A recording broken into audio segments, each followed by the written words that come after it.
तो बात करते हैं HIV के नोट्स की। इन्फेक्शियस डिसीज में जो 3 इंपॉर्टेंट डिसीजेज हैं, सबसे इंपॉर्टेंट वो HIV, एक मलेरिया, एक टाइफाइड है यार।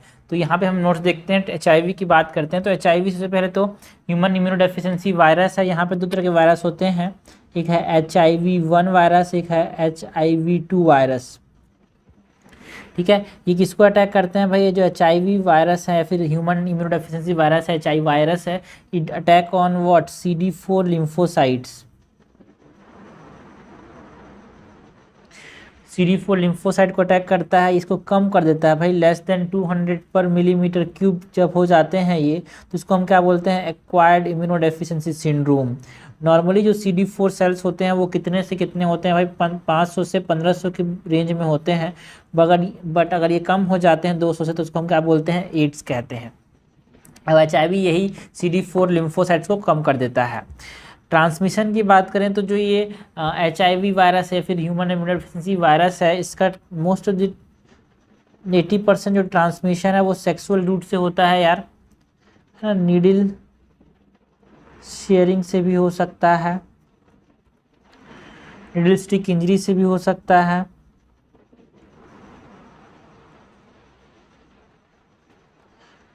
एंड वर्टिकल ट्रांसमिशन भी होता है from the mother to the child. ठीक है, तो हमने ट्रांसमिशन की बात की HIV वायरस की और ह्यूमन इम्यूनोडेफिशिएंसी वायरस की ना। अगर हम बात करें पैथोजेनेसिस, तो प्रोग्रेस कैसे करता है यार डिसीज? सबसे पहले तो जो वायरस है ना, वो सेल मेम्ब्रेन के कांटेक्ट में आता है, इससे क्या हो जाता है? वो फ्यूज़ कर जाता है बॉडी मतलब सेल के अंदर, है ना। वायरस जो है CD4 लिम्फोसाइट के अंदर, वहाँ पे जाने के बाद वो क्या करता है? अनकोटिंग करता है यार।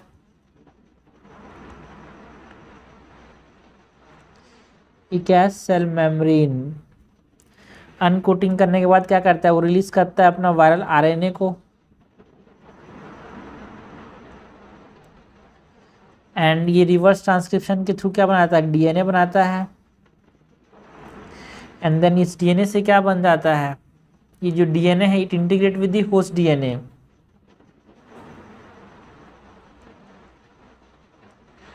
with the help of integrase enzyme.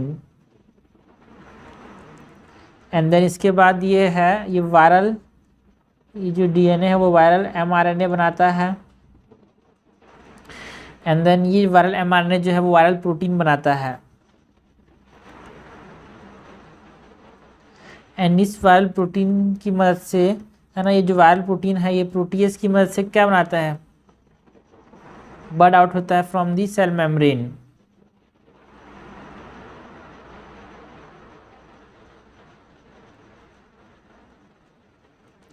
और bud into the cell membrane, जिससे इसको हम क्या बोलते हैं? Viral shedding. अपने आप को और ज़्यादा बाहर निकाल रहा है और फैलता है, फिर बाद में जाकर दूसरा वायरस जो है फिर से बाहर जाएगा और फिर से रेप्लिकेट करेगा, दूसरे सेल को अफेक्ट करेगा। तो ये पैथोजेनेसिस हो गया यार ना। क्लिनिकल फीचर्स की बात करें तो 3 फेजेस में यहाँ पे क्लिनिकल फीचर्स देखने को मिलते हैं। पहला जो है वो एक्यूट इन्फेक्शन है यार।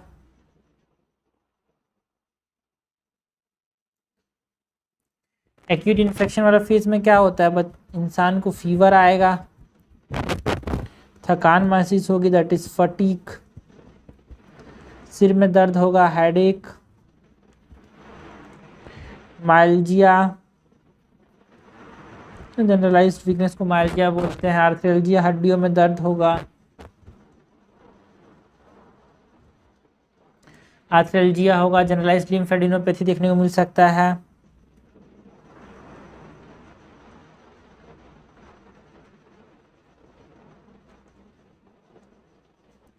ओके, ये हो गया एक्यूट इन्फेक्शन वाला फेज। दूसरा जो है नॉन एड्स डिफाइनिंग इलनेस, है ना। शुरुआती स्टेज में तो ये जनरलाइज एक्यूट इन्फेक्शन वाला फेज होता है, बट जब CD4 काउंट जो है लेस देन 500 हो जाता है तो ये फीचर्स देखने को मिलते हैं, like chronic subfebrile temperature,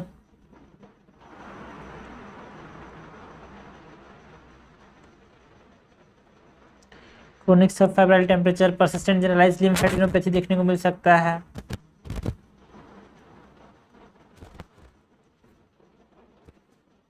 persistent generalized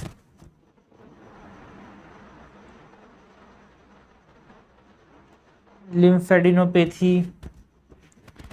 हाँ, क्रोनिक डायरिया भी देखने को मिल सकता है भाई। क्रोनिक डायरिया मतलब क्या? Diarrhoea for more than 1 month. Oral candidiasis हो सकता है।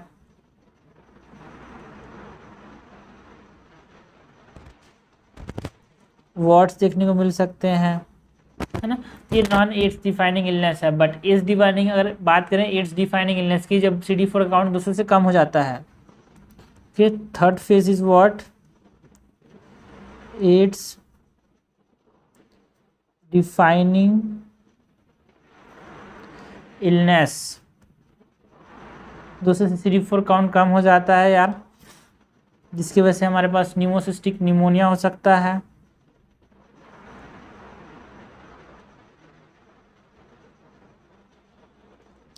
जब CD4 का काउंट जो है लेस देन 100 हो जाता है, तो यहाँ पे हमको सेरेब्रल टॉक्सोप्लाज्मोसिस इन्फेक्शन देखने को मिल सकता है। बिकॉज वो बहुत से मतलब आसपास ही घूमते रहते हैं इसके जो बात, है ना।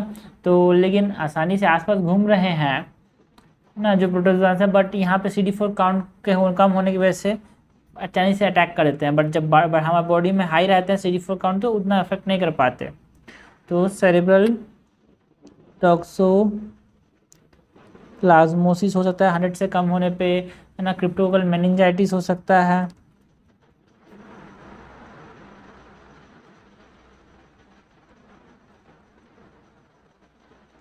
क्रिप्टोकोकल मेनिंजाइटिस के साथ एसोफेजियल कैंडिडियासिस।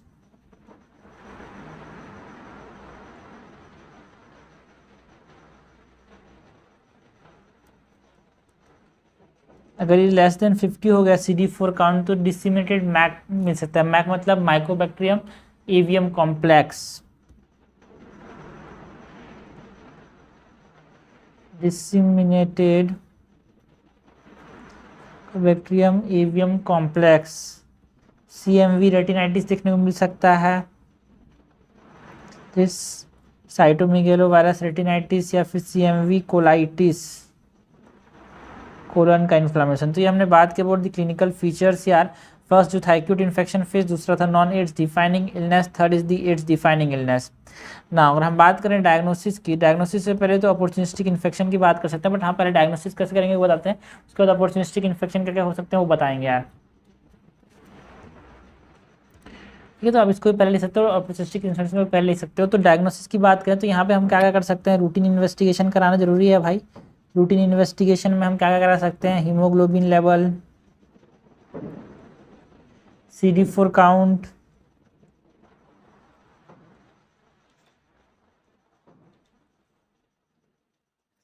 है ना। आयरन ट्रांसमिनेस लेवल चेक करा सकते हैं, कराना है ना। Creatinine level.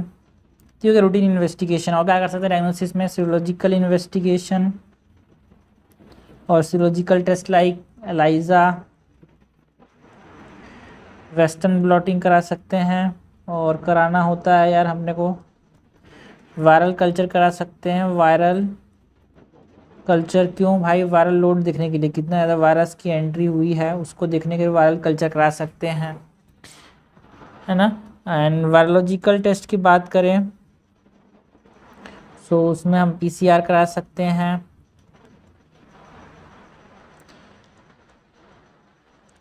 And chest x ray तो ज़रूरी होता है यार यहाँ पे। ओके, तो ये हमने बात की about the diagnosis. Now important है जो हमसे पूछा आता है अपॉर्चुनिस्टिक इन्फेक्शन जो कि एड्स में देखने को मिलते हैं। बिकॉज बॉडी कमज़ोर हो गया यार, है ना। बॉडी कमज़ोर हो गया तो कुछ वायरस की वजह से इन्फेक्शन देखने को मिल सकते हैं। तो viral infections like CMV retinitis,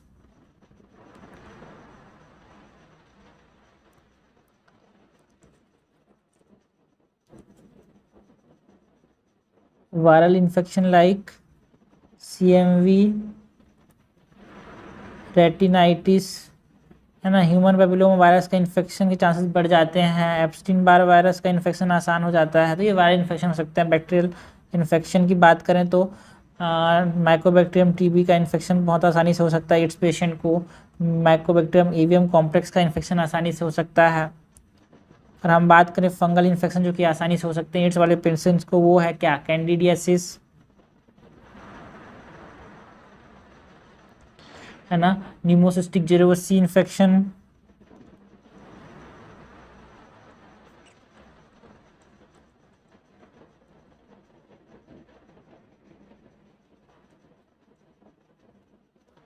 है ना, हिस्टोप्लाज्मोसिस के चांसेस बढ़ जाते हैं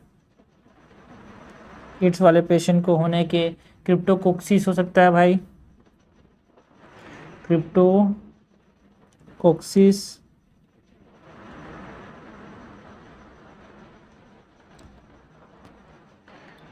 कॉक्सीडियोमाइकोसिस के इन्फेक्शन के चांसेस बढ़ जाते हैं।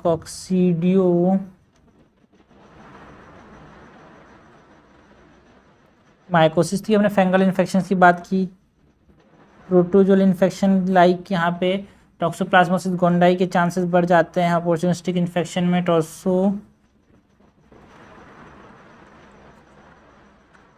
गोंडाई, ये हमने बात की अबाउट व्हाट, अपॉर्चुनिस्टिक इन्फेक्शन की ना। अगर हम बात करें सीएनएस मैनिफेस्टेशन की तो देखो, है ना, इसके अंदर क्लिनिकल फीचर्स में ब्रेन के अंदर जाने पे कुछ सीएनएस मैनिफेस्टेशंस आ सकते हैं, उसको हम याद कर सकते हैं बैक्ट से यार, BACT, ठीक है। सो बी से क्या क्या है, बी से यहाँ पे ब्रेन एब्सिस हो सकता है, ब्रेन में अगर चला गया, मतलब एड्स के सीएनएस मैनिफेस्टेशन में ब्रेन एब्सिस हो सकता है। ए से क्या है यार, एसेप्टिक मेनिंजाइटिस हो सकता है। सी से, है ना, CMV के CNS लिम्फोमा देखने को मिल सकता है। एंड CMV रेटिनाइटिस साइटोमेगेलोवायरस की वजह से, क्यों आसानी से हो जाएगा ना यार, तो ये सीएनएस मैनिफेस्टेशंस हैं। एंड CMV एनकेफेलोपैथी भी हो सकता है।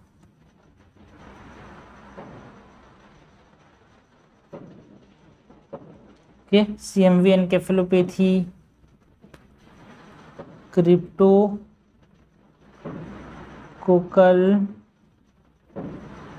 मेनिंजाइटिस हो सकता है, साइटो, है ना, मतलब सेरेब्रोवैस्कुलर एक्सीडेंट भी हो सकता है। तो सी हमने बात की BAC की, है ना। नाउ फैक्ट के टी से क्या हो सकता है, टॉक्सोप्लाज्मोसिस हो सकता है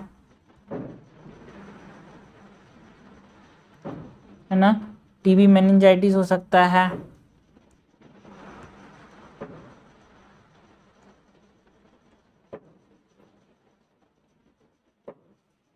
ट्यूबरकुलोमा हो सकता है। तो ये हमने बात की अबाउट दी सीएनएस मैनिफेस्टेशन यार, जिसको हमसे पूछा जाता है। बी से ब्रेन एब्सिस, से एसेप्टिक मेनिंजाइटिस, सी से CMV lymphoma, CMV retinitis, CMV encephalopathy, cryptococcal meningitis and cerebrovascular accident, ठीक है। टी से टॉक्सोप्लाज्मोसिस, TB मेनिंजाइटिस, ट्यूबरकुलोमा, ये हो सकता है सीएनएस मैनिफेस्टेशन। इसके ऊपर अलग से क्वेश्चन आता है एंड इसके अंदर हमको लिखना, अगर लॉन्ग क्वेश्चन आता है भाई HIV के ऊपर एंड अपॉर्चुनिस्टिक इन्फेक्शन के बारे में कभी पूछा जा सकता है, 5 नंबर में सीएनएस मैनिफेस्टेशन के बारे में पूछा जा सकता है, तो मिला के पूछा जाता है ना। मोस्ट इंपॉर्टेंट है ट्रीटमेंट कैसे करेंगे भाई, है ना, एड्स का ट्रीटमेंट क्या है। तो सबसे पहले तो हम बात करें, यहाँ पे हम क्या लेते हैं, NRTIs। ये NRTIs क्या है, ये है nucleoside and nucleotide reverse transcriptase inhibitor. Nucleoside and nucleotide reverse transcriptase inhibitor क्या करते हैं, रिवर्स ट्रांसक्रिप्शन को रोक देते हैं, जिससे क्या नहीं होता, DNA सिंथेसिस नहीं होता। इसमें कौन कौन से ड्रग्स आते हैं यार, ज़िडोवुडिन,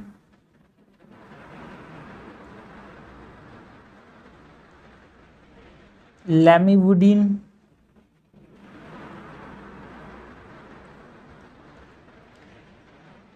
डिडानोसिन,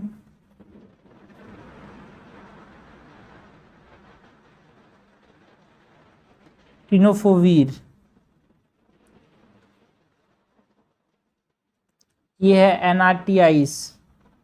दूसरा जो ड्रग का ग्रुप है वो है non nucleoside reverse transcriptase inhibitor, जिसको हम क्या बोलते हैं, NNRTIs, non nucleoside reverse transcriptase inhibitors, जैसे कि NNRTIs, जिसमें ड्रग्स आते हैं लाइक इफाविरिन्स एंड डिलाविरिडिन, ये ड्रग्स आते हैं इसमें। डेलाविरिडिन। थर्ड जो ग्रुप है वो है यार प्रोटीएज इनहिबिटर।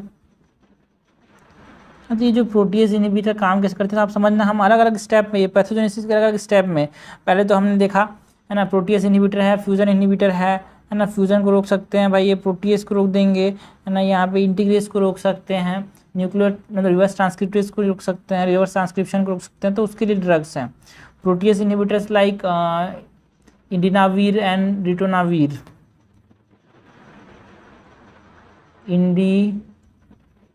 इंडिनावीर एंड रिटोनावीर और रिटोनावीर।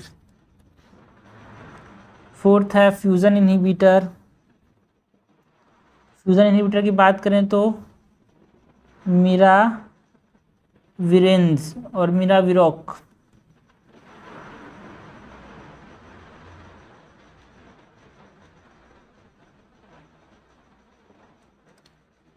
फोर्थ है इंटीग्रेज इनहिबिटर लाइक यहाँ पे राल्टेग्रावीर।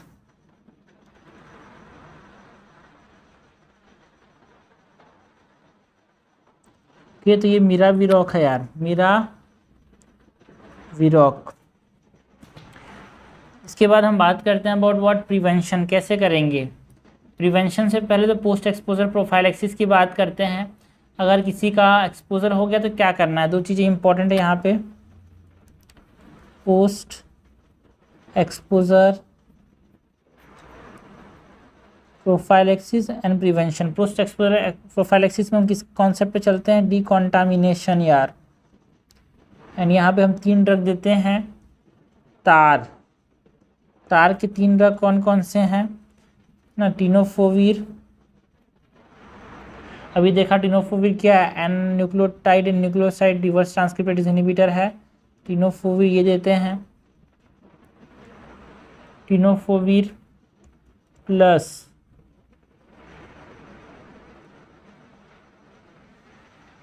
टिनोफोवीर के साथ यहाँ पे एम्ट्रीसिटाबिन देते हैं। टिनोफोवीर कितना 300 milligram, emtricitabine it is 200 milligram, plus इसके साथ हम राल्टेग्रावीर देते हैं। राल्टेग्रावीर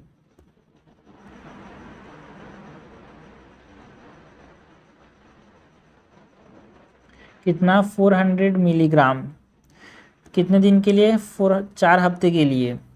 एंड कब देंगे भाई, with in 72 hour of exposure. Suppose किसी को needle stick injury, most of the time यही होता है, जो हेल्थ वर्कर्स होते हैं उनको निडल स्टिक इंजरी हो गया, फिर सेक्सुअल कॉन्टैक्ट से कोई सेक्सुअल कॉन्टैक्ट रहा, उनको पता चला कि उसको HIV था, तो ये करते हैं पोस्ट एक्सपोजर प्रोफाइलैक्सिस में ना। उसको तो हम बात करें प्रिवेंशन की, सो प्रिवेंशन कैसे कर सकते हैं भाई HIV का, तो पहले तो चीज़ें हैं भाई, मदर टू चाइल्ड,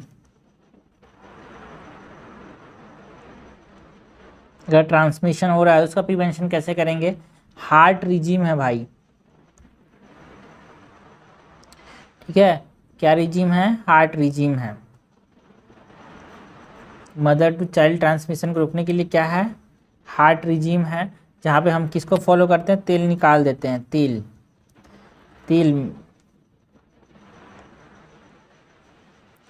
तेल में टी क्या है, टिनोफोवीर, ई क्या है, इफाविरिन्स, प्लस एल क्या है, लेमिवुडीन। ये मदर से चाइल्ड ट्रांसमिशन को रोकने के लिए। एंड अगर हम बात करें पर्सन टू पर्सन ट्रांसमिशन को रोकने के लिए हम क्या करते हैं, पहला तो इम्पॉर्टेंट क्या है, use of protection during sex, protection during sex and screening में इस्तेमाल करते हैं यार, स्क्रीनिंग करना बहुत ज़रूरी है, मतलब अगर प्रिवेंट करना है HIV को, है ना, प्रिकॉशन लेना है बहुत ज़रूरी है, आप जब इंजेक्शन यूज़ करते रहो तो। Precaution during injection use. और क्या भाई, जब एक्सपोजर हो जाए, अगर एक्सीडेंटल एक्सपोजर है तो पोस्ट एक्सपोजर प्रोफाइलेक्सिस लेना भी जरूरी है। Post exposure prophylaxis if accidental exposure.